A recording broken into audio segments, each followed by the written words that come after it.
Silakan. Saya senang tadi karena mereka mulai dengan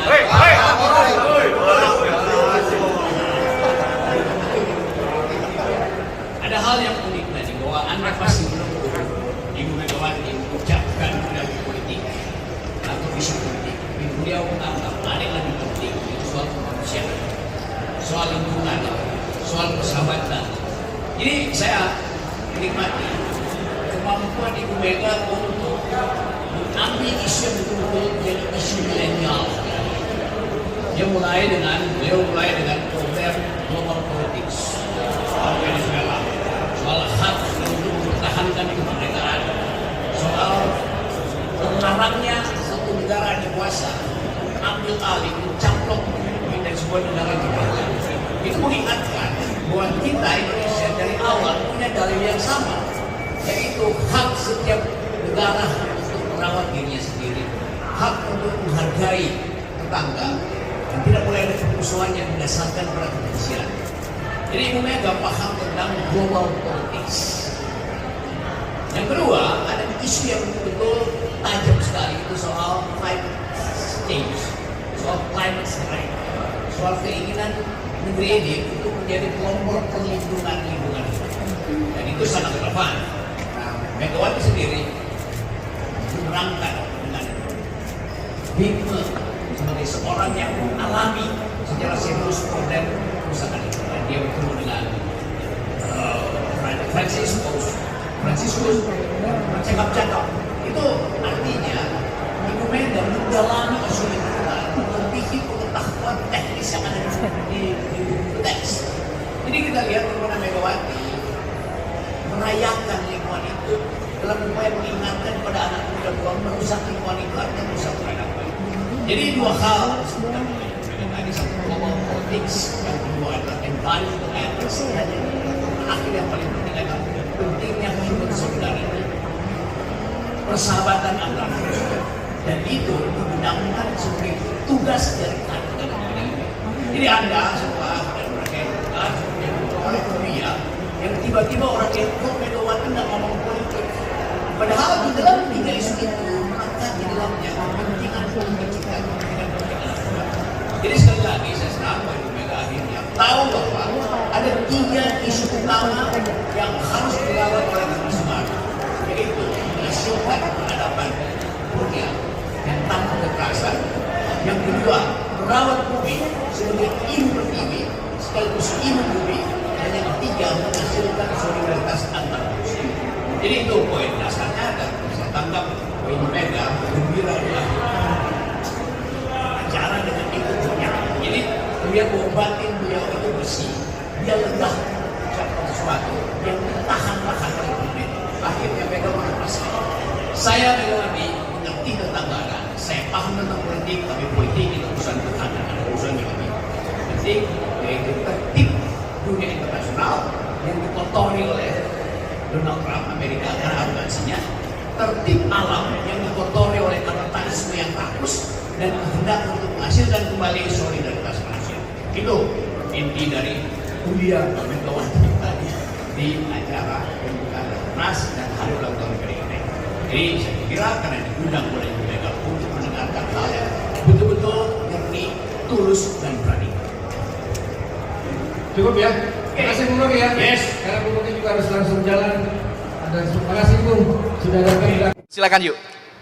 Oke, terima kasih banyak. Sebelumnya kesempatannya tadi kita sudah mendengar perspektif Bung Rocky yang mengangkat bahwa semangat Sumpah Pemuda adalah semangat merawat kemajemukan. Mungkin kalau saya bisa tambahkan satu perspektif lain dalam melihat Sumpah Pemuda ini 97 tahun yang lalu adalah begitu luar biasa kemampuan muda, terutama Indonesia, untuk berimajinasi. Bayangkan, tahun itu Indonesia belum merdeka.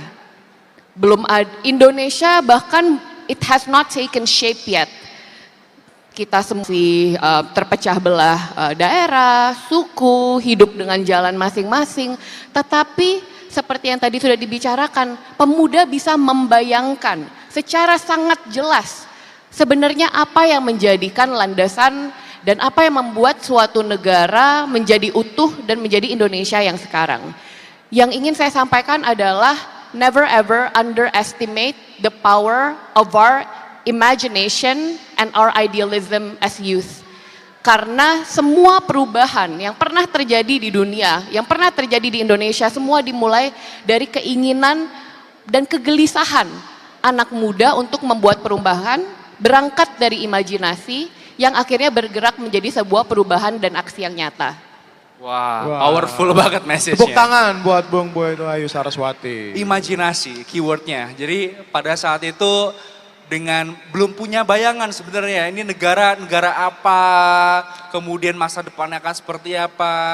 Tapi yang menarik dari Sumpah Pemuda ini banyak dimotori oleh anak-anak muda yang punya, kalau bahasa anak sekarang itu, privilege untuk bisa punya pendidikan yang di atas rata-rata yang lain. Dan yang paling penting Bung Mujab, ini bahkan 17 tahun sebelum Indonesia merdeka, para pemuda itu udah punya kesadaran untuk berisik soal zamannya. Betul, gitu. betul. Jadi walaupun mereka kebanyakan itu dapat politik etis ya dari Belanda, disekolahkan, tapi mereka punya imajinasi nih, mungkin ngelihat di Belanda gitu ya, oh negara merdeka tuh kayak gini nih. Jadi makanya pengen dibawa ke tanah airnya, alih-alih nyaman dengan privilege yang dipunya, mereka justru memilih jalur perjuangan politik untuk memerdekakan Indonesia suatu saat nanti yang mungkin belum kebayang ya. Pada saat itu apakah 1930, 1940, atau mungkin gak pernah ada. Tapi imajinasi itu tetap dirawat. Poin menarik sekali. Tepuk tangan untuk Putu Ayu Saraswati. Selanjutnya mungkin kita dengar juga dari Bung Adian. Sebenarnya makna Sumpah Pemuda yang disuarakan 97 tahun lalu itu maknanya apa sih dan relevan gak sih Bung Ini Adian? kabarnya Bung Adian itu ikut Kongres Pemuda 2. Dulu waktu itu ya. Silakan Bung Adian. Gimana? Jadi kalau Sumpah Pemuda 1928, 97 tahun lalu tuh ikrarnya satu nusa, satu bangsa, satu bahasa Bung Adian.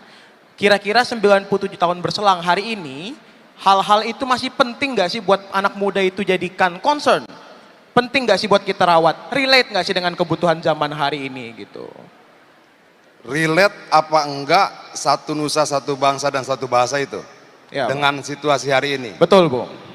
Relate. Kenapa Bung? Tapi mungkin begini ya. Memangnya, ini gue membayangkan ya. Memangnya anak 90 itu berhenti dan satu bahasa. Ketika nusa, satu bangsa dan satu bahasa itu sudah terjadi, selesai. Enggak dong. Nah, itu harus kita bicarakan malam ini. Agar satu nusa, satu bangsa dan satu bahasa itu betul-betul ada. Kenapa menyenangkan berbicara dengan anak muda? Karena kalau orang bilang, kalau ngobrol sama anak muda itu ngobrol tentang rencana. Ngobrol tentang arah. Kita mau kemana, mau ngapain, bagaimana, segala macam. Tapi kalau ngobrol dengan orang tua, kita cerita sejarah. Pengalaman kemarin nih begini. Masa lalu. Kemarin cerita begini. abang dulu zaman gua. Abang dulu Kira-kira tuh. gitu, ya. Gitu ya. Nah, abang dulu. menurut gua hendaknya lah Sumpah Pemuda itu tidak berhenti di satu nusa, satu bangsa, dan satu bahasa. Ketika satu nusa, satu bangsa, satu bahasa itu sudah terjadi, apa berikutnya? Yuk kita buat rencananya. Terima kasih. Masih. Jadi poin utama dari Bung Adian adalah Sumpah Pemuda 1928 itu bahkan tidak direncanakan untuk berhenti di 1928. Ada rencana-rencana ke depan. Jadi kalau hari ini kita bicara soal Sumpah Pemuda, yang paling penting adalah what's next after Sumpah Pemuda hari ini. Jadi tepuk tangan dulu buat Bung Adian Apitupulu. Dan menariknya betul ya, kalau kita bicara soal pemuda, barangkali pemuda nggak punya banyak pengalaman. Benar. Tapi yang namanya anak muda dengan berbagai macam akses yang dipunya, apalagi sekarang zamannya digital, internet dan lain sebagainya, kita bisa membangun apa yang tadi disebut sebagai bung sebagai rencana. Karena gua selalu bicara soal orang muda, bicara soal mas. Lo ketemu abangnya begitu ya? Abang dulu tuh. Abang dulu tuh. Abang dulu tuh. Tapi kalau sama Bung Adian nggak pernah begitu. Nggak boleh. selalu bicara rencana. Karena Bung Adian ini juga muda nih jiwanya ya. Iya. Iya. Bung Mujab, jadi Yes. kalau kita diskusi soal, ada satu hal juga nih, Bung dan yang jadi poin menarik dari Sumpah Pemuda. Sejak Sumpah Pemuda 1928 sampai hari ini, entah kenapa semua perubahan besar Republik itu selalu ada anak mudanya.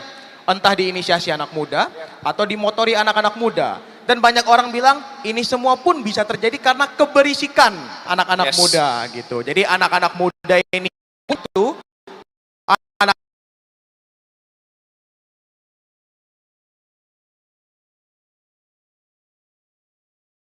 ini kita sebenarnya muda itu di penting sih buat bangsa ini. Justru mungkin jadi ancaman. Iya. Nggak tahu ya. Gimana Bung? Anak muda ini perlu bisa atau bagaimana?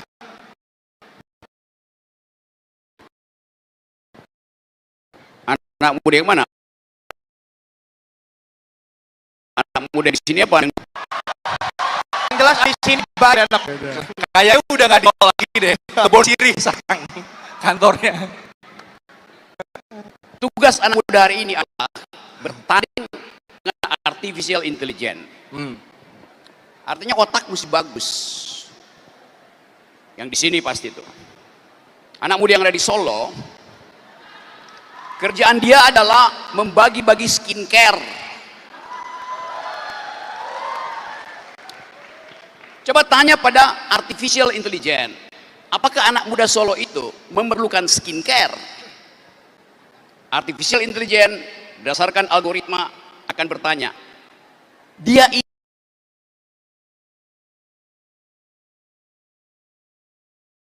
laki-laki, maka AI akan bilang, oh kalau laki-laki tidak diperlukan skincare. Lalu Anda tanya lagi, kalau begitu sebagai laki-laki dia butuh apa?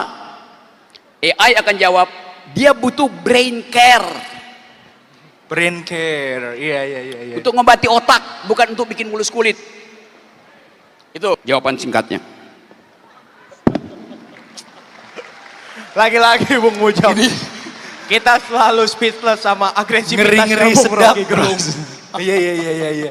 Betul. Tapi menurut saya poin kalau elaborasi lebih lanjutnya adalah dengan tantangan artificial intelligence yang sekarang ini banyak digunakan. Saya rasa teman-teman semua ini juga semua pakai ChatGPT kan ya kalau tanya apapun ya sekarang ini. Itu yang membedakan sebenarnya dari kita dengan artificial intelligence adalah moralitas. Benar. Gitu. Bung Mujab. Jadi apa yang membuat kita bisa bersaing gitu ya dengan kecerdasan buatan adalah bagaimana kita tetap menjaga moral value kita, nilai-nilai moral kita. Tambahan. Ya betul. Perlu dipancing soalnya. Kita lagi mencari pemimpin sekualitas anak-anak muda yang memproklamasikan Sumpah Pemuda. Ya. Ada nggak sekarang? Apa persyaratan supaya kita bisa menghasilkan seorang leader, bukan seorang dealer di masa depan? Satu tadi betul, calon pemimpin kita pertama kali dia mesti lulus ujian ethicability atau moralitas. Apakah dia pernah berbohong pada emak-emak? Apakah dia pernah mengkhianati seseorang yang membesarkan dia? Itu ujian etikabilitas. Setelah itu dia diuji di tahap kedua, intelektualitasnya. Karena untuk menjadi pemimpin 2029 dia mesti bergaul dengan sistem pikiran dunia. Dia akan ditanya, do you speak environmental ethics? Do you speak global security? Do you speak human solidarity? Itu pertanyaan dasar yang tidak mungkin sekedar dijawab dengan, ya kalau nggak tahu, ngapain tanya saya? Tidak mungkin sekedar dijawab dengan mainan Tamiya. Jadi filter kedua ini paling penting. Calon pemimpin kita harus mampu bergaul dengan global ideas. Dasarnya itu. Kalau dia dia lulus etikabilitas, dia lulus intelektualitas, baru dia boleh mengujikan dirinya di bidang elektabilitas. Kalau sekarang dibalik elektabilitasnya dulu. Lu elektabilitas dibeli di lembaga survei kan? Anda mau elektabilitas berapa? Jadi kita pastikan teman-teman di Jogja mulai bikin filter. Calon pemimpin lulus etikability dan intellectuality, baru boleh dia tunjukkan elektabilitasnya. Yaitu prinsipnya. Nah, saya percaya bahwa filter itu mulai jalan sekarang. Dan diam-diam kita tahu bahwa banyak yang berupaya untuk naik dengan mengolah cloud, mengolah public opinion hanya dengan menyewa buzzer. Buzzer itu bukan konstituen. Konstituen adalah mereka yang menumbuhkan etos dan paham sejarah. Apa artinya sejarah? Sejarah yang jujur tidak perlu menghormati para pahlawan. Sejarah yang jujur harus dipakai untuk mengingat-ingat para pengkhianat. Itu konsepnya. Oke, karena tepuk tangan udah meriah, saya stop. Luar biasa. Kita kasih tepuk tangan yang lebih meriah lagi teman-teman semua. Kita mau dengar dari Jang Putu Ayu Saraswati. Tadi kita bertanya ke Bung Rocky juga soal keberisikan anak-anak muda. Kira-kira menurut Jang Putu Ayu Saraswati, gimana sih menanggapi keberisikan anak muda ini? Ini potensi Iya, terima kasih pertanyaannya. Kalau kita bicara keberisikan anak muda, I don't think there's any way that we can stop it. Not in this day and age where everyone is able to make opinion. Semua orang punya tempat, waktu untuk berpendapat, menimpali pendapat, berdiskusi baik secara langsung maupun secara online. Dan I personally don't believe that we should stop that. Tapi bagaimana cara kita menggunakan keberisikan anak muda itu sehingga bukan hanya sesuatu yang sifatnya menurut saya sering performatif.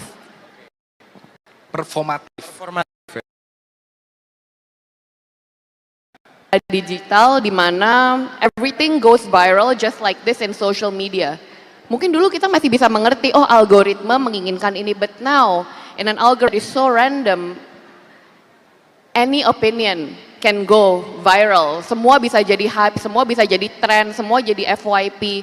Dan menurut aku it's a strength, but it's also a problem.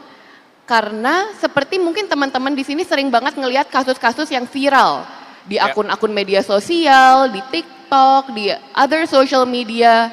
Seberapa cepat sih kita sebagai masyarakat melupakan dan memaafkan? Kita sering dibilang udahlah masyarakat Indonesia warga plus 62 orangnya pemaaf dan pelupa gitu. Nah menurut aku kita harus menggunakan keberisikan ini yang tidak hanya berhenti di social media. Keberisikan, hype, virality in social media become something that can translate to concrete actions. Menjadi sebuah aksi yang nyata yang kemarin kita lihat dan kita rasakan bersama-sama. That is the power of keberisikan, dan menurut aku itu yang harus kita rawat bersama-sama. Membiasakan keberisikan untuk tidak hanya menjadi noise, tapi menjadi sebuah voice yang memiliki makna, dan makna itu akan turun menjadi sebuah gerakan yang nyata. Luar biasa, tepuk tangan untuk Putu Ayu Saraswati. Saya sepakat, 100% sepakat. Ya, mungkin teman-teman semua dengan tragedi yang kelabu yang kita lalui gitu ya. Berapa dari teman-teman semua yang masih ingat nama Afan Kurniawan? Ya. Berapa dari teman-teman semua atau dari kita semua yang masih menagih janji pengusutan, pelindasan ojek online yang videonya viral di mana-mana? Dan tidak hanya Afan, di itu ada Iko, ada Sarinawati, dan banyak sekali korban-korban di tragedi kemarin dan sampai sekarang belum diusut, Bung Mujab. Ya, gitu. Dan janji reformasi Polri pun kita juga nggak tahu kira-kira perkembangannya seperti apa. Ini poin yang sangat kuat disampaikan oleh Putu Ayu Saraswati, bagaimana keberisikan kita, terutama di sosial media dan di media digital, tidak hanya menjadi noise, tapi juga menjadi voice. Kita tidak boleh berhenti saat viral saja, tapi benar-benar konsisten terkait dengan pencapaian tujuan tersebut. Ya, kalau mungkin zaman-zaman Sumpah Pemuda dulu nih, 1928, mungkin viral ya dulu. Wah, ada Kongres Pemuda 2. Tapi kalau hanya berhenti sampai pada viralitas saja atau noise saja, mungkin Indonesia juga nggak akan merdeka. Betul, dan tadi ada poin menarik juga dari Jeng Putu Ayu Saraswati bahwa sebenarnya keberisikan anak muda itu uncontrollable gitu. Yes. Jadi daripada kita trying our effort untuk kemudian stop, lebih baik kita memberdayakan itu jadi sesuatu yang betul-betul memberikan dampak sosial yang lebih luas. Gitu. Nah, sekarang saya pengen dengar perspektif dari orang yang akunnya di mana-mana, tapi bukan akun official. Karena beliau sih mengakunya tidak punya sosial media satupun. Bung Adian, kenapa anak muda ini harus tetap berisik? Anak muda harus tetap, kita beda posisi sama Rocky Gerung ya. Kita DPR, partai politik, dia lebih luas ngomongnya. Nggak ada beban. Iya. Kalau Emang kita ada beban bebannya apa, Bung banyak, Adian, tapi begini. Untuk menyiasati beban itu, cerita pengalaman ya.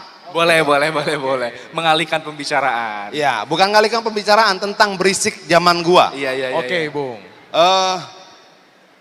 Umur apa sih yang paling menyenangkan? Usia berapa sih yang paling anak muda?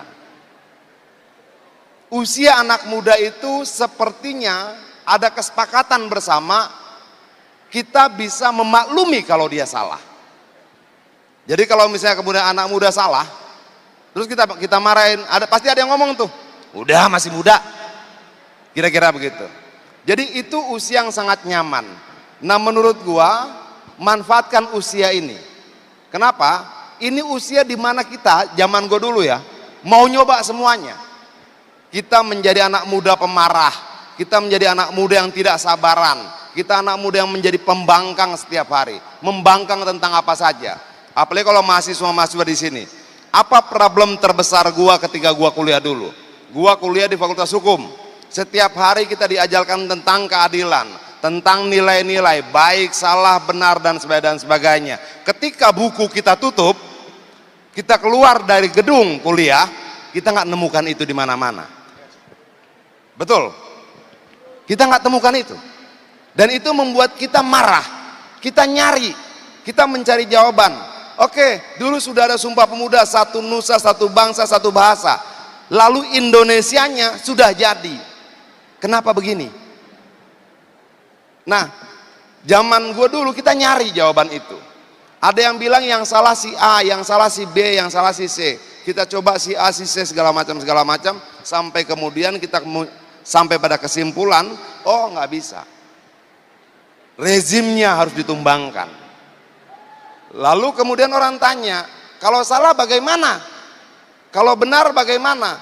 Proses sudah mengajarkan kita tentang bagaimana rezim lama itu sangat manipulatif. Nah, apa yang dilakukan? Mencoba semuanya.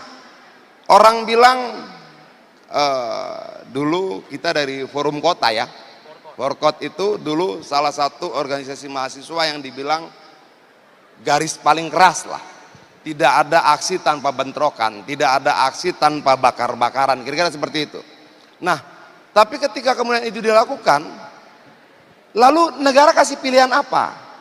Kita sudah diam belasan tahun, kita sudah diam puluhan tahun, dan negara juga tidak peduli terhadap bagaimana nasib kita. Boleh nggak sekarang anak-anak ini nanya? Setelah mereka lulus mau kemana? Setelah mereka lulus mau jadi apa? Setelah mereka lulus mau digaji berapa? Pertanyaan itu kan ada di generasi kita juga. Tapi negara tidak mampu menjawab itu. Negara dari tahun ke tahun sibuk dan aktivitasnya. Lalu ketika mereka bertanya, kalau kami lulus mau bagaimana? Kalau kami lulus mau kerja apa? Kalau kami lulus mau digaji berapa? Negara nggak bisa jawab itu. Negara yang dulu satu nusa, satu bangsa, satu bahasa, setelah 90 tahun tidak mampu menjawab pertanyaan sederhana anak-anak mudanya. Kalau lulus, kami jadi apa? Negara cuma menjadi pemungut pajak yang baik, tapi tidak mampu mengembalikan pajak itu untuk menjadi jaminan masa depan bagi anak mudanya. Nah, dalam situasi sekarang, kalau mereka nggak berisik, mereka bersalah. Kalau mereka nggak berisik, mereka bertanggung jawab terhadap masa depan mereka sendiri. Kalau mereka diam, mereka tidak bertanggung jawab terhadap masa depannya. Mereka tidak bertanggung jawab. Uang yang dikeluarkan berisik itu wajib buat anak muda. Dan poin pentingnya, keberisikan anak muda adalah tanggung jawab dia untuknya. Itu yang paling penting. Jadi sebenarnya kalau orang-orang banyak bilang bahwa lu masih muda, lu nggak boleh berisik, lu belum tahu apa-apa, lu nggak pantas nyuarin itu. Gimana tanggapan yang benar, Bung Adian? Justru bos. Kalau menurut gua, dalam banyak kesempatan tuh gua sudah bilang begini ya, sering bilang begini. Kalau ada ibu-ibu datang, lalu kemudian dia minta pengobatan gratis, dia tuh bukan pengemis. Itu lalu dia minta pendidikan gratis buat anaknya, dia bukan pengemis.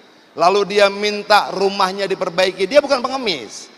Kenapa? Sadari setiap aktivitas ekonomi kita bayar pajak. Lalu pajak itu kita berikan pada negara. Kalau kemudian rakyat meminta dari negara, maka yang dia minta sebenarnya dalam bahasa sederhana, hei negara, balikin apa yang sudah gue bayarkan sama lu dalam bentuk pajak. Kalau kemudian anak-anak muda ini bilang, saya mau memastikan pekerjaan buat saya setelah lulus. Bisa nggak? Boleh nggak? Menurut gua boleh. Menurut gua harus. Bukankah untuk itu dulu kita bersumpah satu nusa, satu bangsa dan satu bahasa? Bukankah untuk itu kita sama-sama percaya mendirikan bangsa Indonesia adalah memberikan jawaban untuk seluruh masalah-masalah yang ada di rakyatnya yang tidak bisa dijawab ketika kita tidak membangun negara ini? Bukankah untuk itu tujuan kita bernegara? Setelah sekian lama negara tidak mampu menjawab persoalan-persoalan sepele itu. Di sisi yang lain misalnya, di sisi yang lain ada 28.000 kontainer tekstil masuk dari Cina, impor ilegal, dan kalau kita konversi itu menjadi kemeja, saat ini masuk 2,5 miliar kemeja ilegal ke Indonesia, semuanya baru. Itu merampas hak mereka, itu merampas peluang mereka, itu merampas masa depan mereka, itu menghilangkan cita-cita mereka. Saat begini, boleh nggak mereka berisik? Kalau nggak berisik, salah. Jadi Bung Melki, keberisikan itu bukan cuma tanggung jawab, bukan cuma kewajiban, tapi keharusan. Kewajiban, keharusan. Karena kita yang muda-muda ini logikanya kan mungkin ya usianya akan jauh lebih panjang, akan menikmati lebih banyak waktu di Republik ini, dan kita belajar dari Sumpah Pemuda bahwa yang namanya kemerdekaan, yang namanya persatuan itu bukan sesuatu yang datang begitu saja. Betul. Atau bahasa kerennya bukan sesuatu yang taken for granted, tapi sesuatu yang diperjuangkan. Jadi kalau pengen ke depan, masa depan pekerjaannya enak, kemudian layanan kesehatannya itu memadai, kita punya transportasi publik yang nyaman, kita punya ekonomi yang jauh lebih baik, dan lain sebagainya, maka harus berisik. Benar sekali. Itu poin penting dari Bung Adian. Dan poin yang paling penting lainnya adalah sebenarnya kenapa harus berisik? Karena yang punya masa depan ya kita. Yes. Gitu. Jadi kalau ada orang yang udah berumur malah ngomong, ya lu nggak pantas ngomong masa depan, lu belum tahu apa-apa. Justru yang paling pantas ngomong masa depan adalah anak muda, karena yang punya masa depan ya anak-anak muda. Dan kalau kita coba ingat lagi sejarahnya Bung Mujab, di 1928 itu sebenarnya intisari dari Sumpah Pemuda itu kata persatuan. Gitu. Dan kalau kita coba ulas sejarah, 1928 itu, Bung Karno itu nggak ikut Sumpah Pemuda, gitu. Dan alasan Bung Karno tidak ikut Sumpah Pemuda, dia merasa umurnya sudah terlalu tua. Padahal umurnya baru 27 tahun, gitu. Di saat yang sama lagi ada yang menggugat Undang-Undang Kepemudaan. Jadi Katanya sebenarnya 30 tahun itu terlalu tua ya. bahkan Terlalu muda. Bahkan Bung Karno tidak ikut Sumpah Pemuda 1928 karena dia merasa umurnya 27 tahun itu sudah terlalu tua. Tapi kader-kader PNI yang dibentuk setahun sampai 2 tahun sebelum 1928, beberapa ikut Sumpah Pemuda. Dan intisari dari pemikirannya ya kurang lebih soal persatuan. Ya. Karena pada masa itu, persatuan dianggap sebagai gerbang solusi utama untuk menghindarkan ancaman utama yakni penjajahan. Gitu. Nah, kalau kita coba ulas untuk hari ini, Bung Mujab, sebenarnya persatuan ini masih menjadi kata sakral yang harus kita laksanakan terus-menerus nggak sih? Anak muda itu masih harus concern nggak sih dengan minimnya rasa persatuan mungkin gitu. Kita mau dengar perspektif dari Bung dan Sebelum itu ya, saya pernah baca riset dari McKinsey yang bilang bahwa salah satu karakter dari generasi Z, yaitu generasi teman-teman semua, itu tidak mau terkotakkan dalam satu identitas yang sama. Oke. Jadi bagaimana kita bisa mengkontekstualisasikan nilai persatuan itu dalam konteks generasi sekarang. Benar Mungkin sekali. kita pengen dapat pandangan dari generasi yang lebih senior, Bung Rocky. Gimana kita bisa mengkontekstualisasikan bahasa persatuan itu dalam konteks generasi Z yang dia kemarin aja kan yang 17/8 itu banyak yang merasa, oh saya tidak terwakili A, B, C dan lain sebagainya. Iya. Silakan Bung Rocky. Ide itu tidak perlu disatukan. Karena itu nggak ada ide, yang ada ideas. Ide selalu dalam kondisi plural. Supaya dia bisa dipercakapkan, supaya dia bisa diperdebatkan. Kan itu dasarnya kenapa kita pakai sila persatuan. Kenapa harus bersatu? Karena berbeda. Jadi karena ada perbedaan diperlukan persatuan. Jangan dibalik, demi persatuan tidak boleh ada perbedaan. Konyol itu. Ya kita mulai lihat sekarang hari-hari ini. Negara mulai mengancam kita dengan ide persatuan karena kegelisahan ekonomi, karena ketakutan pada oposisi itu. Kan itu dasarnya tuh. Jadi kita bayangkan aja ketika umur 25 Bung Karno datang di depan sidang Indonesia Menggugat mengucapkan pikiran dia sendiri tentang apa itu imperialisme, apa itu kapitalisme. Jadi itu dituntut oleh logika, logos, dan logika Bung Karno itu sangat tajam.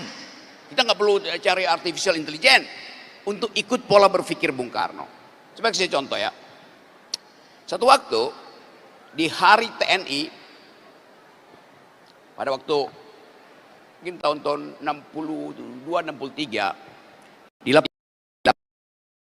Monas berhadapan dengan rakyat yang meluber karena ingin dengar retorika dan logika Bung Karno dalam pidato. Di belakangnya berjajar kepala-kepala staf angkatan darat, angkatan udara, angkatan laut. Ini kepala stafnya.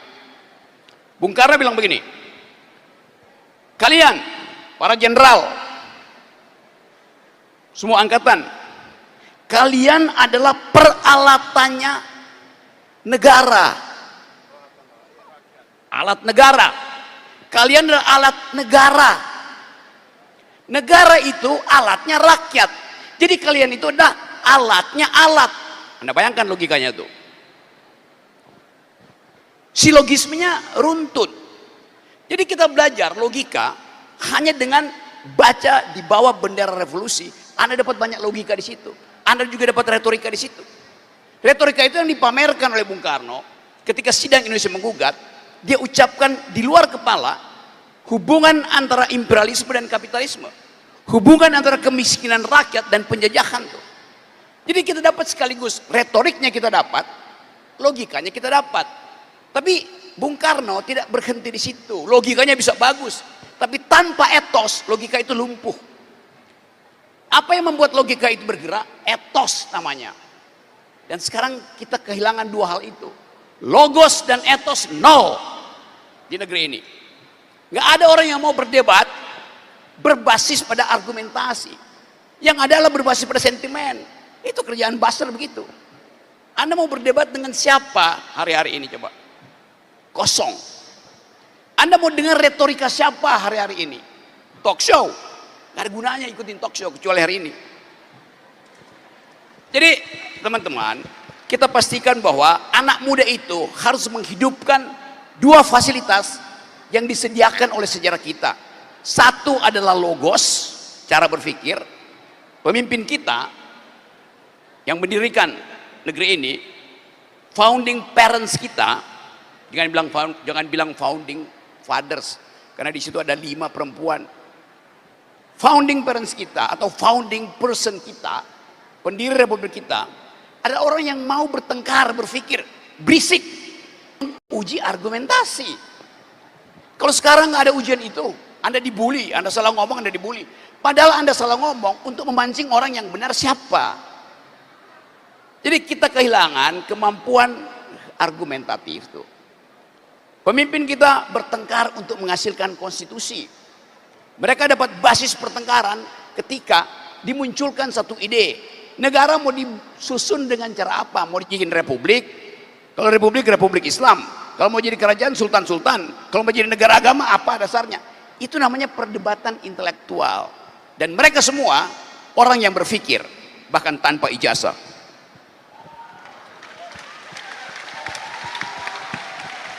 Iya. Boleh, Bisa Silakan, gitu. Bung Adian. Tadi Bung Rocky mengutip Bung Karno, dia bilang, hei kalian itu alat negara, alatnya rakyat.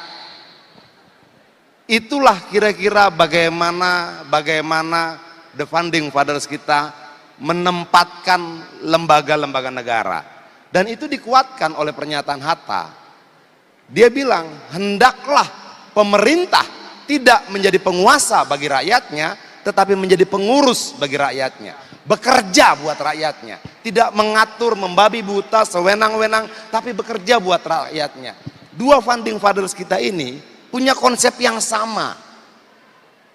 Jadi pejabat negara itu bukan mereka yang berkuasa, tapi mereka adalah pengurus. Bahasa Rocky tadi alat. Alat buat apa? Ngamankan rakyat. Jadi kalau kemudian ada rakyat jalan, oke, ada polisi, dia nggak boleh ngumpet. Dia tambah tenang. Ada tentara, dia tambah tenang, merasa terlindungi. Kalau yang terjadi sebaliknya, berarti ada yang salah dengan alat ini. Nah itu yang menurut saya, kembali pada pertanyaan awal tentang, oke, setelah kita bersatu sebagai sebuah bangsa, setelah kita bersatu dalam bahasa yang sama, setelah kita bersatu sebagai nusa yang sama dan sebagainya, berikutnya apa? Apa makna bersatunya ini bagi kita? Jangan-jangan bersatunya ini hanya bermanfaat buat sekelompok kecil orang saja, tapi tidak bermanfaat untuk sebagian besar orang yang lain. Dalam situasi ini, kembali pada pertanyaan lu tadi, berisik itu wajib, berisik itu harus. Semakin tidak didengar, semakin harus kalian berisik. Iya.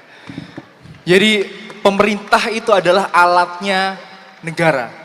Negara adalah alatnya rakyat ya, kurang lebih seperti itu. Dan bahwa pemerintah atau penguasa, bukan penguasa bahasanya, tapi yang mesti diperhatikan logikanya Bung Karno. Tentara alatnya negara. ya. Negara alatnya rakyat. Jadi tentara adalah alatnya alat. Ya. Maksudnya. Oke. Satirnya begitu. Betul. Dan tadi bahwa orang yang diamanahi jabatan publik itu tugasnya adalah mengurus negara. Karena bahkan dalam literatur hukum kalau belajar, negara itu mengurus dan mengatur, bukan sekedar menguasai. Betul. Gitu. Dan kalau bahasa Inggrisnya ini kan public services, Public pemerintah servant. kan public servant. Pelayan. Artinya memberikan pelayanan terhadap masyarakat. Jadi kalau negara itu cuma mau Yang memang ngurus, Betul. pemerintah itu memang harus ngurus. Ada rakyat lapar, yang ngurus. Ada anak tidak sekolah, ya dia urus. Ya. Makanya dalam konstitusi kita, salah satunya fakir miskin dan anak terlantar dipelihara oleh negara, diurus oleh pemerintah. Ya. Kalau kemudian misalnya ada yang miskin, pemerintah nggak peduli, ada yang tidak sekolah, pemerintah yang tidak peduli, ada yang kemudian sakit, pemerintah tidak peduli. Nah, ada yang salah dalam konsep berbangsa dan bernegara kita. Apakah itu karena kediaman anak muda yang memberikan ruang besar pada manipulasi kewenangan tadi, atau bagaimana? Dan menurut gua misalnya begini ya, kadang-kala kita suka bingung. Ada wakil rakyat mau bertemu rakyat dikawal. Memangnya rakyat itu menakutkan? Menurut gua tidak ada tempat teraman dan ternyaman seorang wakil rakyat selain ketika dia bersama-sama dengan rakyat. Ini bener loh, karena kemarin saya WA Bung Adian, nanya, Bung nyampe jam berapa mau dijemput panitia? Bung Adian jawabnya apa coba? Kalau kalian ngejemput, saya nggak jadi datang. Jadi emang pelayan masyarakat. Jadi tepuk tangan dong untuk dialektika yang menarik antara Bung Adian dan Bung Rocky. Ini mungkin kalau saya bayangkan nih Bung Melki, mungkin zaman-zaman founding fathers minimal begini.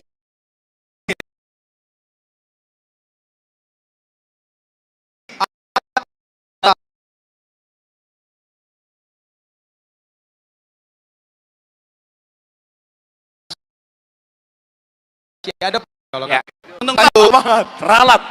Founding parents. Iya, founding parents, betul sekali, betul. Oke. Ayu, kembali ke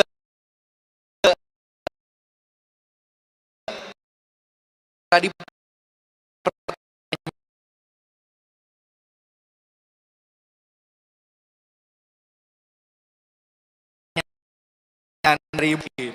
gimana kita mengkonteks konsensi ada cara-cara dalam melihat suatu masalah seperti tadi Bu Rocky bahwa justru difference how we see an issue itu penting karena persatuan hanya akan ada apabila ada perbedaan. Nah, sekarang ada missing link.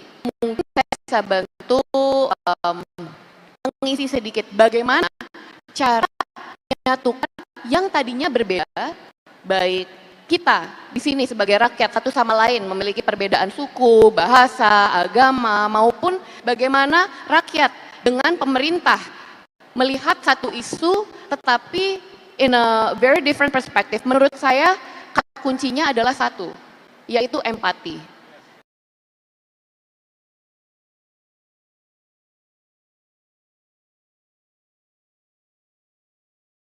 Di mana dari kalau kita lihat Bung, dari helikopter perspektif seperti yang Bung Adian tadi sudah bicarakan bahwa kita sebenarnya sudah satu nusa, satu bangsa, satu negara. Tapi kalau kita lihat secara lebih dekat, terlalu banyak orang-orang yang nyaman dengan privilege atau kemudahan hidupnya masing-masing sehingga mereka tidak bisa makan apa yang dirasakan oleh orang-orang yang mungkin lahir dengan birth lottery yang sedikit lebih. Sorry. Konsepnya menurut saya pembicaraan kita tidak saya dengan dia. Oke, saya dengan dia tidak dapat apapun dari saya. Saya tidak dapat apapun dari dia. Tidak dia dengan mereka. Tapi ada rakyat dan ada pemerintah. Disitulah namanya negara. Oke, hubungan rakyat dengan negara dan pemerintah ini yang menurut saya menarik kita bahas. Dan pemerintah tidak butuh empati terhadap rakyat. Dia wajib ngurus. Mau empati nggak empati, ngerti nggak ngerti, wajib ngurus. Wajib ngurusin yang miskin, wajib ngurusin yang nganggur, memberikan pekerjaan pada yang tidak punya pekerjaan. Nggak butuh empati, itu kewajiban dia. Nggak sanggup ngurus, ganti. Nggak sanggup ngurus, ganti. Itulah harusnya sikap anak muda, gitu loh. Jadi gue tidak akan buat, lu mau jadi pemerintah, oke, gue akan uji ya, empati lu berapa persen, kadar empati lu nggak ada. Begitu saya bilang saya mau jadi pemerintah, maka bersama dengan kalimat itu melekat kewajiban baru, saya akan urus kalian. Itu loh. Setuju Bung, 100% setuju bahwa ini adalah hubungan kewajiban di mana pemerintah wajib untuk mengurus dan melayani rakyatnya yang memiliki hak untuk meminta hak-haknya mereka kepada pemerintah. Mungkin mengapa saya membawa empati sebagai sesuatu yang ingin saya diskusikan, karena sebelum orang-orang kader-kader ini nantinya mencalonkan diri sebagai seorang pemerintah, tentu mereka they're just one of us. Sebelum mereka memiliki tanggung jawab maupun kewajiban, tentu harus ada value-value dasar yang alangkah baiknya dipelihara sejak kecil. Ethicability. Nah, jadi tentu setelah mereka mencalonkan, ethics aside or morality aside, empathy aside, black and white memang kewajiban dan hak. Tetapi sebelum itu alangkah pentingnya untuk kita memelihara sejak kecil kesadaran bahwa saya adalah kamu, kamu adalah Anda. And I think that is the essence of unity. Your pain, even though we're very different, I can feel it.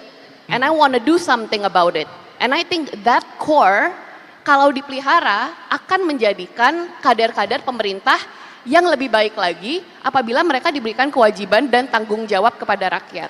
Oke, terima kasih. Tepuk tangan untuk 3 pembicara kita. Kita punya 4 menit terakhir, Bung Melki. Sebenarnya masih ada banyak pertanyaan, tapi karena sisa 4 menit, 4 kayaknya menit mesti terakhir. kasih pertanyaan yang ini di akhir. Saya sebenarnya pengen nanya, ini Bung Adian perlu saya exclude karena bagian dari sistem sekarang ini. Bagaimanapun Bung Adian adalah anggota DPR, bagian dari partai politik. Saya pengen dengar harapan dari Bung Rocky dan Jeng Ayu. Sekarang ini kan PD Perjuangan adalah bagian dari saluran politik yang eligible untuk demokrasi. Kemudian sekarang kami berusaha untuk bebenah, tidak hanya menjadi partai politik yang setiap 5 tahun berusaha untuk mendapatkan kursi, tapi kita berusaha untuk yang tadi Bung Adian bilang, ngurus negara. Dan kita berupaya, gimana Bung Adian? DPR mengawasi apakah lu ngurus negara apa, lu ngurus rakyat apa enggak. Kalau enggak ngurus marah. Betul. Gitu loh. Nah kalau DPR-nya enggak marah, mereka yang marah. Yes. Tepat sekali. Nah ini saya mau tanya ke Bung Rocky dan Jeng Ayu.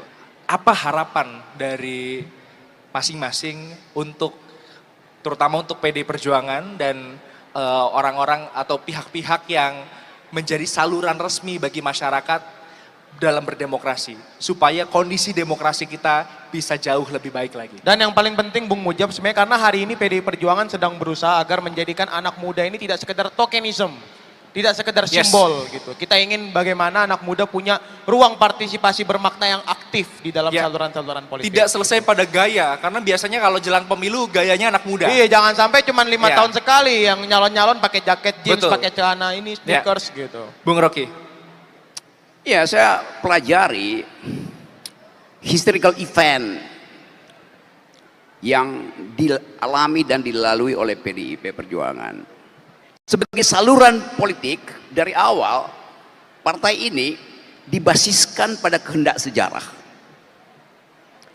Tapi karena saluran ini dianggap sebagai sarana untuk menghasilkan demokrasi yang radikal, maka dia mulai dihambat. Saluran itu disumbat oleh Orde Baru. Dan saya kira kalau saya muter ke daerah, mulai terasa bahwa saluran ini juga sedang disumbat oleh satu kekuasaan yang ketakutan. Apa saya cari kalimat supaya nggak kena delik ya.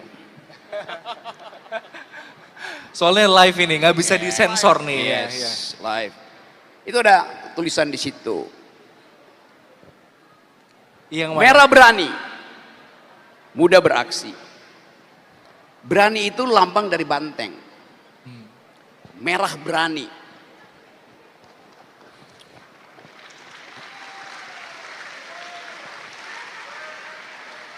Ada merah pucat. Karena takut kebohongan dia sedang dibongkar oleh KPK. Merah pucat namanya. Itu bedanya antara merah banteng dan gajah merah.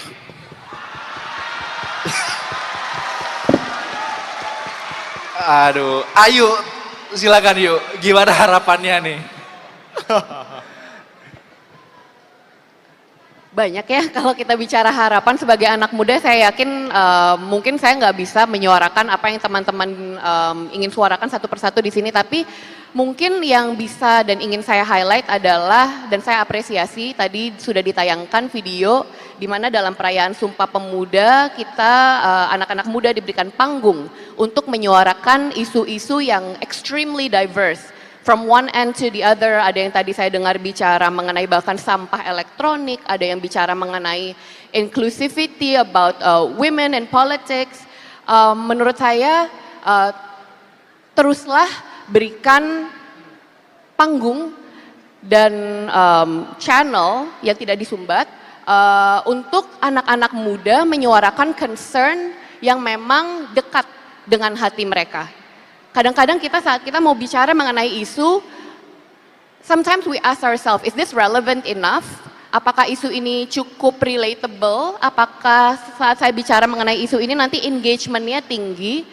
But I think we need to twist that mindset, di mana kita harus mengempower dan memberikan kesempatan dan platform bagi pemuda untuk bersuara mengenai hal yang walaupun kesannya kecil, tetapi ternyata merupakan sebuah pain point atau penderitaan yang dirasakan oleh masyarakat. And that's where empathy plays a part.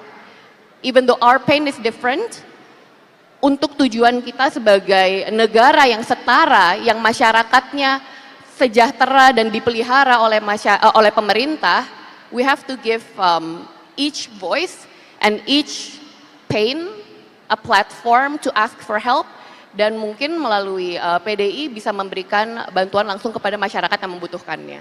Oke, luar biasa nih. Bu Esti sepertinya mencatat dengan seksama nih ya, bagaimana nanti PDI Perjuangan akan terus-menerus memberikan ruang untuk bagi anak muda bisa menyuarakan aspirasinya. Teman-teman semua, kita kasih tepuk tangan paling meriah untuk 3 narasumber kita. Ini mungkin salah setting, Bos. Kenapa, Bung? Ini jadi kayak diskusi warung kopi, makanya perdebatannya itu begitu panas. Dan justru itu yang diperlukan Betul. hari ini. Gitu. Ya. Tapi kayaknya nggak lengkap, Bung Mujab, kalau cuma talk show tapi nggak memberikan ruang buat teman-teman yang udah hadir di sini untuk nanya ke 3 narasumber yang hadir hari ini. Bung Melki yang tentukan. Oke, kita akan kasih kesempatan untuk 3 penanya. Nah, karena yang angkat tangan udah 15.800, nah jadi kita harus adil, teman-teman. Boleh ke peserta, silakan. Harus adil. Kita sama-sama turunin tangan dulu, teman-teman. Tangan. Oke. Dalam hitungan ketiga, kita juga sambil melihat yang di atas, teman-teman, kita akan pilih. Angkat tangannya, teman-teman. 1, 2, baru 2, udah semangat banget. 1, 2, 3. Kayaknya yang di atas, Bung Mujab. Iya, di atas nih. Sebelah sana. Kemudian kita udah gini-gini kayak nyari lapangan kerja, Bung Mujab. Ini gimana? Ini heboh sekali nih. Oke, ini yang perempuan, silakan. Biar udah sini, yang di sini belum, Bung Mujab. Atas dong. Silakan. Ya. Oke, tolong runner nanti kalau ada waktu lagi ya. Oke, silakan dikasih. Yang mana terlebih dahulu? Yang di sudut kiri atas. Atas? Ya. Oke, silakan. Sudah ada mic-nya? Langsung saja perkenalkan siapa namanya, kemudian dari institusi atau masih kuliah atau apapun itu, dan pertanyaannya apa secara singkat. Oke. Silakan. Ya, langsung saja perkenalkan, nama saya Pungki Angga Yuda. Biasa dipanggil Pungki. Saya dari Gunung Kidul. Warganya nih, warga Gunung Kidul mana nih? Ya. Silakan Bung Pungki. Nah, Bung, kemarin kan saya scroll. Nah, kebetulan ada statement yang lewat. Bunyinya itu tentang anak muda zaman sekarang yang dianggap kurang berpengalaman dan tidak berilmu, sehingga tidak layak untuk bicara banyak terkait dengan isu-isu publik. Nah, yang ingin saya tanyakan kepada Bung Adian Nabi Tupulu dan Jeng Putu Ayu Saraswati serta Bung Rocky Gerung adalah bagaimana tanggapan narasumber terkait statement tersebut, serta berikan arahan kepada kami para agensi ini agar lebih melek dan peka terkait dengan isu-isu di ruang publik tersebut. Terima kasih. Oke, terima kasih. Oke, terima kasih. Ini kita tampung dulu aja. Kita tampung terlebih dahulu. Oke, silakan langsung penanya kedua. Iya. Oh, sudah ada mic ya, silakan. Perkenalan diri terus pertanyaannya. Selamat malam semuanya, perkenalkan nama saya Ananda Yesa Eka Prasasti, mahasiswa dari Universitas PGRI Yogyakarta. Oh, PGRI Yogyakarta, mana suaranya? Saya ingin bertanya khususnya ke Bung Adiana Pitupulu. Sebagai anak muda, kami pasti ingin memiliki karir yang bagus. Dari talk show yang disampaikan tadi, saya terinspirasi untuk menjadi anggota DPR RI. Tepuk tangan, teman-teman. Oke. Kira-kira bagaimana cara agar generasi muda atau Gen Z seperti kami bisa masuk menjadi anggota DPR RI jika saat ini masih kental dengan money politik? Terima kasih. Tepuk Berat. Bahkan ini pun pertanyaan kita, Bu. Iya. Terima kasih sudah mewakili kita ya. kami. Oke. Kemudian tadi di atas, yes. Oke. Cek. Selamat malam semuanya. Perkenalkan nama saya Benediktus Ivan Azarias dari STI KPN Yogyakarta. Saya ingin menanyakan jadi gini. Dalam acara ini kan kita mengangkat Sumpah Pemuda ya. Tetapi Pak, kalau melihat realitas hari ini di tengah polarisasi politik, krisis moral dan banjir informasi, menurut para narasumber, apa hal yang paling penting yang harus menjadi concern anak-anak muda Indonesia sekarang agar semangat Sumpah Pemuda tidak berhenti sebagai slogan saja, tetapi benar-benar hidup dalam tindakan? Bagus sekali. Bagus sekali. Bagus sekali. Terima kasih. Ini keren-keren ya pertanyaannya ya. Keren. Tepuk tangan dong Tepuk untuk tangan buat teman-teman di semua. Yogyakarta. Emang pantas disebut sebagai kota pendidikan. Oke. Ya, pertanyaannya keren-keren. Udah ada dalam. 3 pertanyaan Bung Mujab dan Ya. untuk menghemat waktu ya karena semakin terbatas. Silakan mungkin langsung dijawab 3-3-nya atau mungkin gimana? Ya, boleh. Nanti kita mulai dari Bung Rocky terlebih dahulu gitu ya, menjawab tentang anak muda kurang pengalaman, gimana kita bisa eligible untuk bisa bicara isu-isu publik.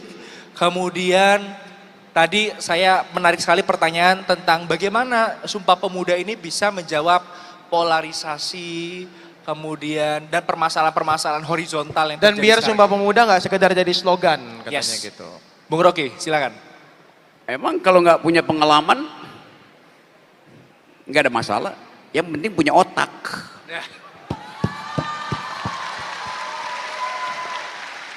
Ada anak muda yang punya pengalaman jadi wali kota. Cabut. Ya, tapi kita nggak dengar otaknya bicara gitu. Pengalaman itu datang karena Anda mencemplungkan dirimu di dalam kenyataan politik. Masuk Gorong-gorong. di dalam Oh. kehidupan politik, jangan masuk gorong-gorong. Ya. Jadi yakinkan bahwa energi Anda itu tertahan karena kemudaan Anda, bukan. Energimu tertahan di 2009 karena anak muda yang punya otak itu hendak menguasai 2029. Itu aja. Gampang. Tetapi sekali lagi, kita masuk ke era 2029 dan Anda harus mampu untuk deal dengan 3 isu utama dunia. Di mana-mana Anda pergi ke semua pojok dunia, anak muda itu bicara tentang global security. Global security. Kondisi kehidupan kita yang membahayakan bumi.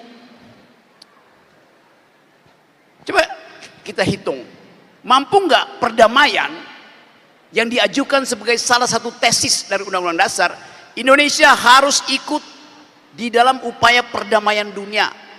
Perintah konstitusi begitu. Apa konsekuensinya? Ya kita nyumbang pada dana perdamaian. Kemana? Ya ke PBB. Kan PBB didesain untuk memelihara perdamaian dunia pasca Perang Dunia Kedua. Sekarang kita hitung, dana PBB ada berapa sekarang untuk memelihara perdamaian dunia? Mungkin 8 miliar US dollar. Oke. Bisa enggak 8 miliar itu seandainya dana militer sedunia itu 0.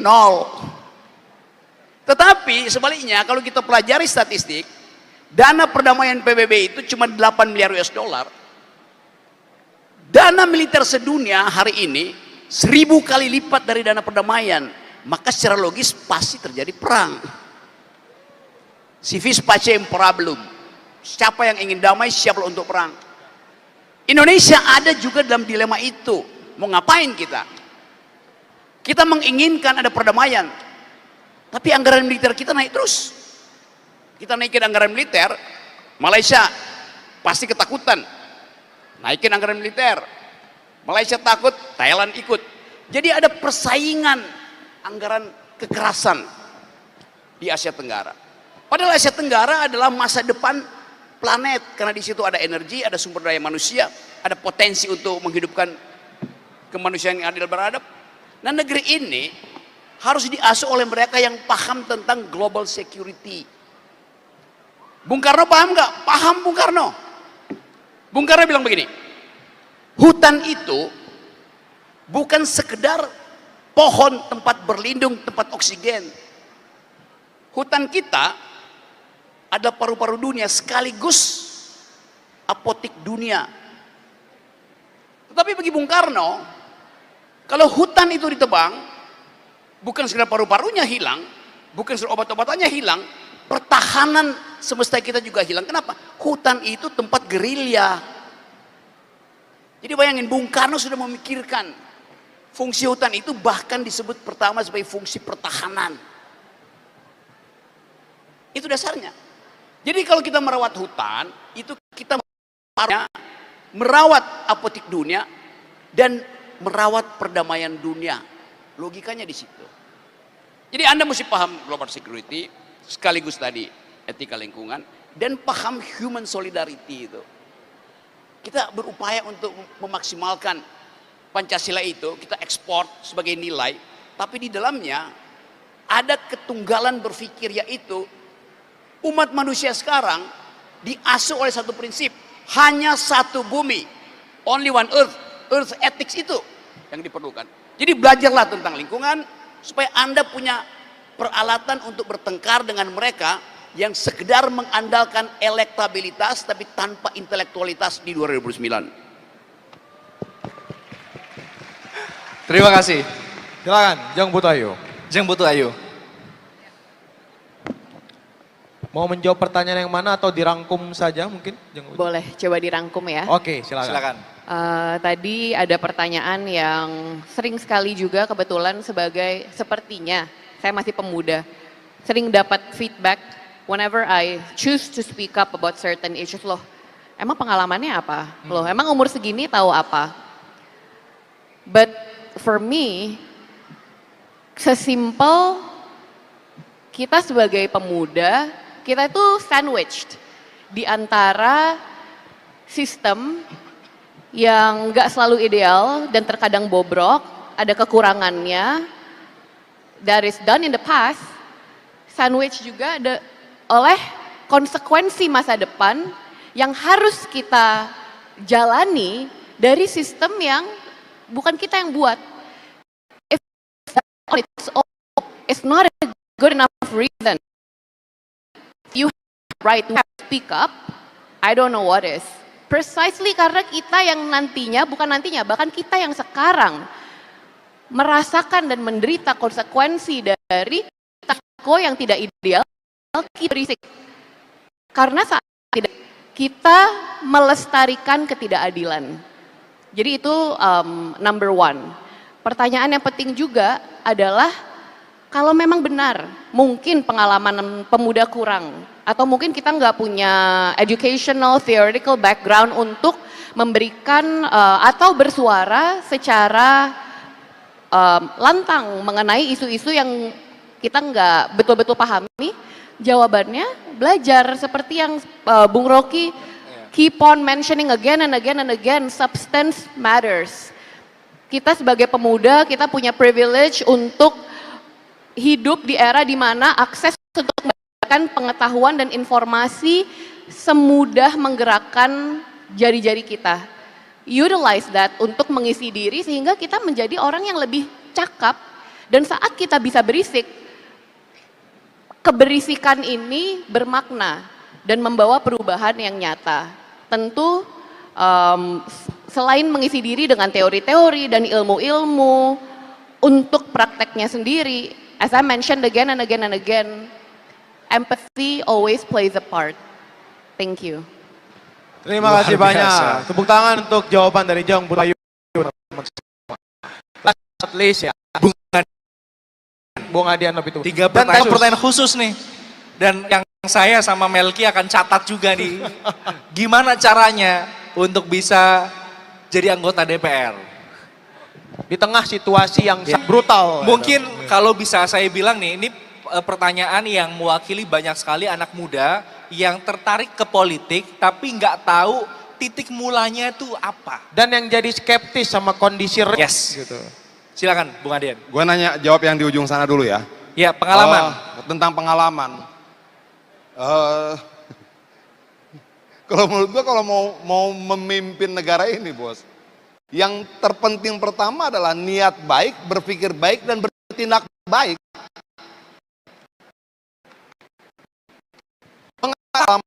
Pengalaman dan pemikiran yang baik dan siap bertindak baik dibandingkan yang berpengalaman tapi nyolong terus. Itu. Pengalaman kan belum tentu pengalaman baik ya. Betul. Nah menyambut yang tadi siapa namanya tuh? Yang perempuan tadi tuh?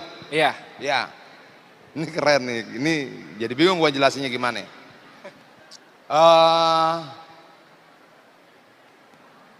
Lu pernah nggak naik kelas gak? Selalu naik. Lalu naik ya? Kasih ini dong, kasih mic dong ke dia. Kasih mic runners, boleh? Maju aja, maju. Bung Melki tolong, ya. Maju silakan.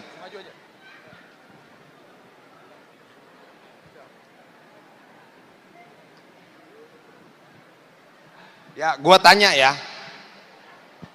Pernah nggak naik kelas? Selalu naik kelas? Selalu naik kelas. Iya. Selalu naik kelas? Iya. Ya.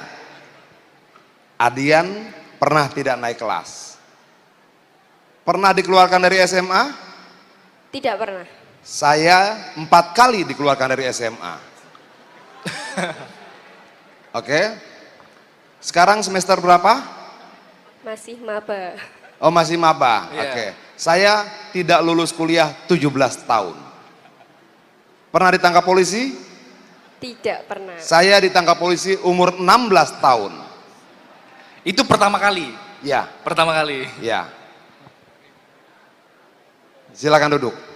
Terima Tepuk kasih. tangan dong untuk siapa tadi Tepuk namanya? tangan. Jadi kalau orang Ya. bilang Adian sudah memenuhi seluruh syarat kegagalan. Pernah tidak naik kelas, 4 kali diberhentikan dari SMA, jadi SMA saya ada 5. Kuliah saya tidak lulus 17 tahun, 16 tahun sudah pernah masuk penjara. Seluruh syarat orang gagal sudah saya miliki. Problemnya kemudian adalah nggak ada satupun yang bisa menjadi hakim buat masa depan saya. Hakim buat masa depan teman-teman. Suatu ketika dipanggil Laskar sekarang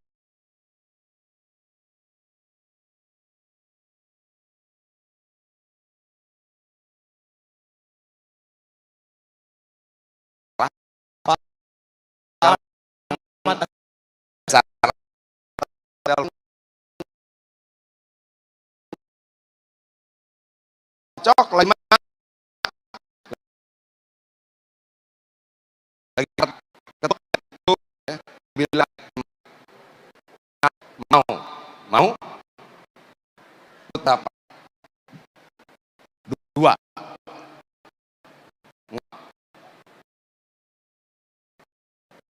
gua mau nomor 1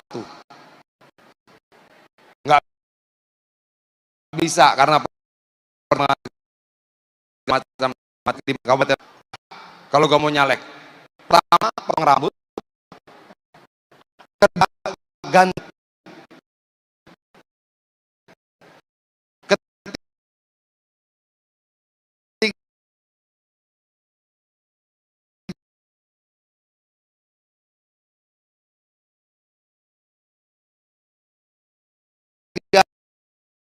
ganti celana dan belajar pakai sepatu. Untuk membuktikan bahwa lu potong rambut, ketika lu potong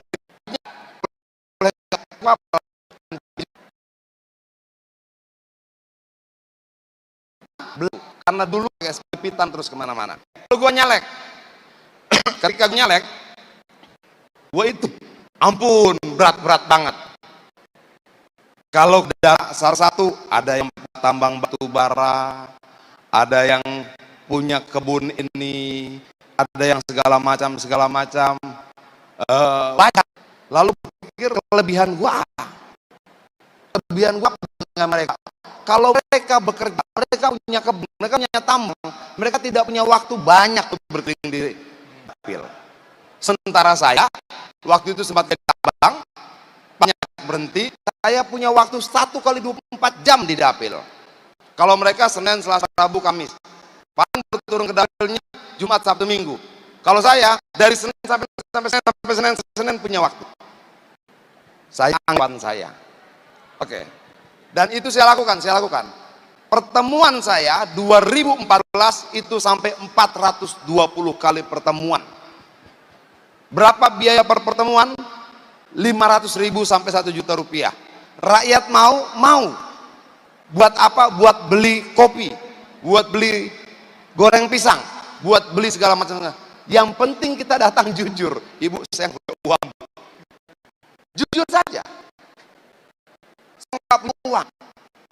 Nah, banyak teman-teman sekarang ini mau nyalek, tapi kayaknya sudah membuat jarak dengan rakyat. Parfum sudah membuat jarak dengan rakyat. Cara bicaranya sudah membuat jarak dengan rakyat. Gaya jalan sudah membuat jarak dengan rakyat. Loh, kita mau nyari rakyat, kenapa buat berkali-kali? Oke? Nah, target saya setiap pertemuan itu paling tidak 100 orang. Pertemuan itu 420 kali. Bapak-bapak, ibu-ibu yang terhormat. Jadi kalau siapa tadi namanya? Kalau lu bisa buat 420 kali pertemuan dan rata-rata tiap pertemuan dihadiri 100 orang, 100 orang kumpul dan lu yakinkan bahwa lu lebih baik dari orang lain untuk dipilih, lu pasti menang. Kedua begini, ini penting bos. Dan kalau kapan-kapan datang ke Bogor, bisa tanya-tanya ke konstituen pilih saya, pemilih gua. Kalau ada orang duduk begini, itu setelah pertemuan itu saya salamin satu-satu. Kalau yang laki-laki, gua peluk bos. Pak, jangan lupa saya pak ya. Kita nggak bisa kasih uang. Yang harus kita sentuh apa? Hatinya. Setiap pertemuan saya selalu menyelami semuanya dan tidak segera meninggalkan tempat pertemuan itu. Saya bandingkan begini, Jab.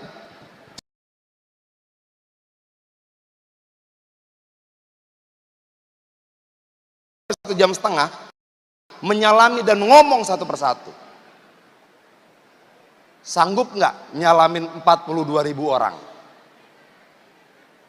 Karena saya pertemuan 420 kali, tiap pertemuan 100 orang bersalaman dan 42.000 orang selama berbulan-bulan. Sanggup? Nah, yang jadi penyakit adalah mau menang tapi tak mau berkorban. Itu problem kita. Lalu kita jadikan rakyat komoditi. Kita jadikan rakyat jadi benda. Kita perjualbelikan. Dan percaya tidak percaya, saya saat ini sudah periode ketiga. Dan saya tidak pernah menggunakan 1 lembar amplop pun dibagikan pada rakyat.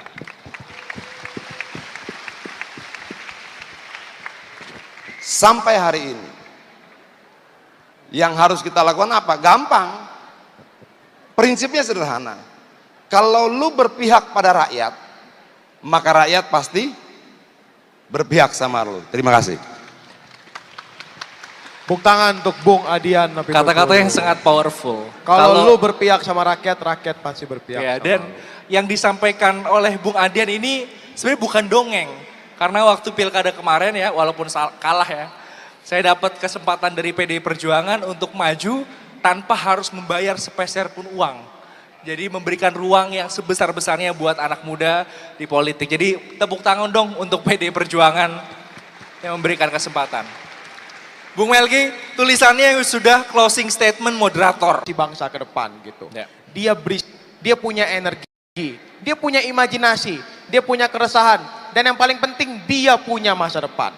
Dan semua hal itu adalah hal yang paling penting untuk mewujudkan masa depan Indonesia ke depan. Gimana sih kalau kita nanya ke orang yang harusnya ngurus kita, gue bisa kerja apa, gue bisa melakukan apa di masa depan, dan lain sebagainya, itu adalah urusannya anak muda.